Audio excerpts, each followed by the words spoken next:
The 2025 Azerbaijan Grand Prix. Come on, girl, let me ring your bells.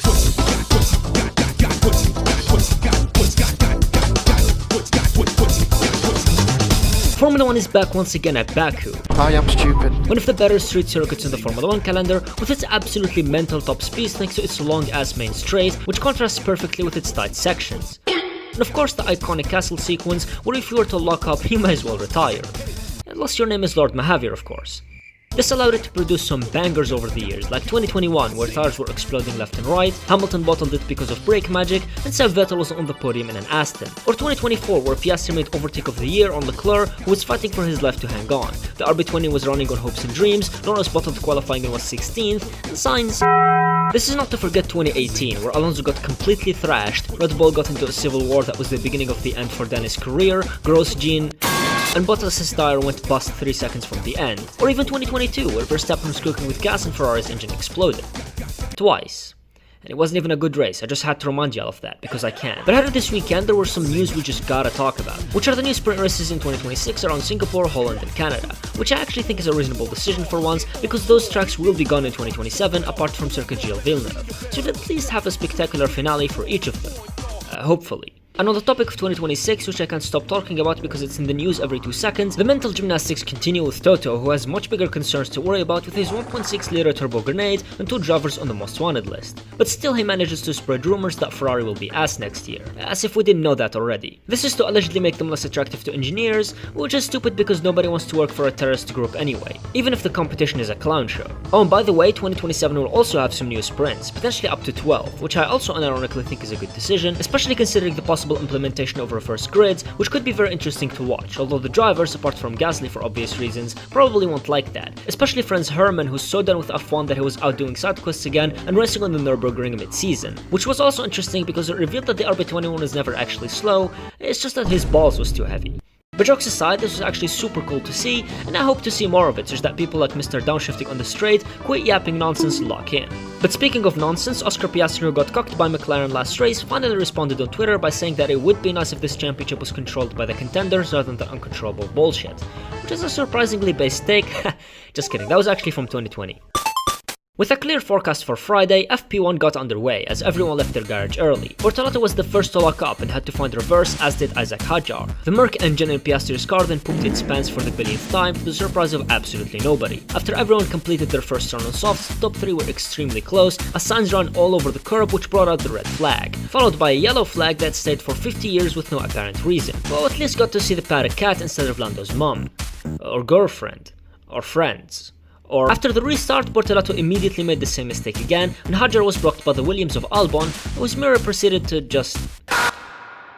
Towards the end, Hamilton clipped the wall and destroyed his front wing, with Albon clipping the barrier, as did Oscar Piastri. Max then locked up into the final sector, with Berman doing the same to end the session. FP2 was closest to qualifying in the race in terms of conditions, so the teams were immediately out on softs as Hamilton and Lawson instantly locked up. The 2 subbers then went quickest for 3 seconds, only to be crushed by Norris just because. Berman, who's edging a race ban, then messed up the entry into the castle section twice. Ferrari then went 1-2, whilst the Red Bull had no apparent pace, which was extremely painful to watch. A few laps later, Gabi got blocked by Kimi and Albon nearly lost it out of turn 16. Stroll then scraped the barrier, as did Leclerc with the wall a few times. Norris then completely drove into it and destroyed his rear suspension, which means he had to crab back to the pits. Oscar then naturally received a radio message asking him to do the same to ensure it's fair and square, so he smashed into the Tech Pro barrier. Ben Russell couldn't fathom someone terrorizing the grid better than him, so he almost did the same as well. A few laps after that, Sainz also drove into the barrier for good measure, and Leclerc found the runoff in turn 4 to conclude the session. The final practice was extremely windy, which caused all kinds of shit to get thrown into the track, as Berman fucked around and found out in turn 4. Charles then went wide out of 16 as everyone was struggling for grip, with Hamilton going into the runoff, although they still managed to go 1-2 again, until... Gasly and Oscar then messed up turn 1 as Gabi locked up twice, and Leclerc hit the wall whilst battling Max for lap time, all the while Lawson spun, but after 5,000 lockups, the session came to an end.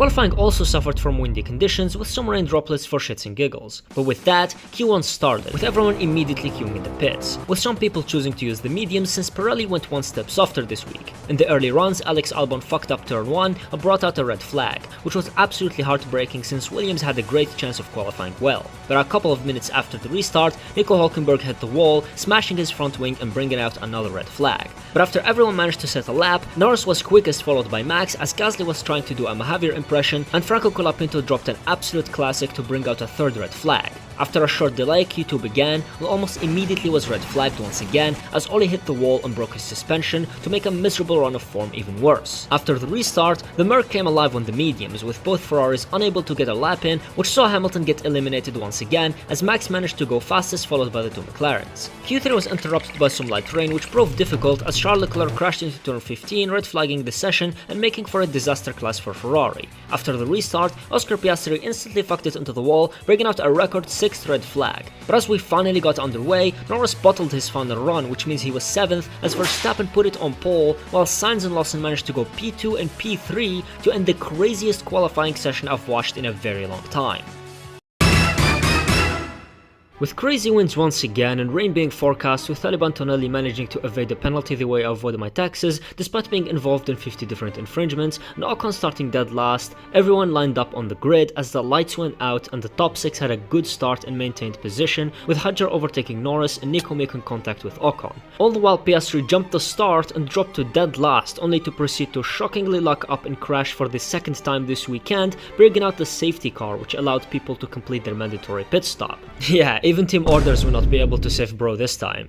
On the restart, ISIS had an inter-team battle and Leclerc overtook Norris and Hadjar, whilst Alonso got a penalty for a false start. Tsunoda was then fighting for his left to keep Russell behind, but eventually caved in. A few laps later, Franco was having an actually good race, but sadly got annihilated by Albon, who rightly received a 10-second penalty. On lap 19, Kimi was the first of the leaders to box, followed by Leclerc a lap later and Lawson a lap after that, which cost him track position, as we then had a boring-ass stint since no one was able to overtake. Hamilton, who was pushing like crazy, was then finally brought in along with Lando, who sadly had a slow stop that allowed Leclerc and Lawson to go through and forced him to go on a charge. But after the front runners also made their stop, the flag fell to end the most mid-race of all time, with Verstappen winning his 3rd of the season if you count the Spa sprint since Laurent Mekies joined the team, so maybe the engineers really were just uncomfortable after being emailed this dude's meet at 9 AM on a Thursday. Russell then continued the tradition of doing nothing and being on the podium, but of course it's Sainz who cooked by being P3 in a Williams and Lawson managing P5 after fighting the 50 odd cars behind him, all the while Norris failed to capitalize on Piastri's bottle job. Oh, and Yuki Tsunoda actually performed well for once. In the Drivers' Championship, Piastri will certainly struggle to fall asleep considering this weekend in addition to Monza, as Max gains a huge chunk on both McLarens, which we all know means the championship is back on. In the Constructors, McLaren choked their shot to seal the championship,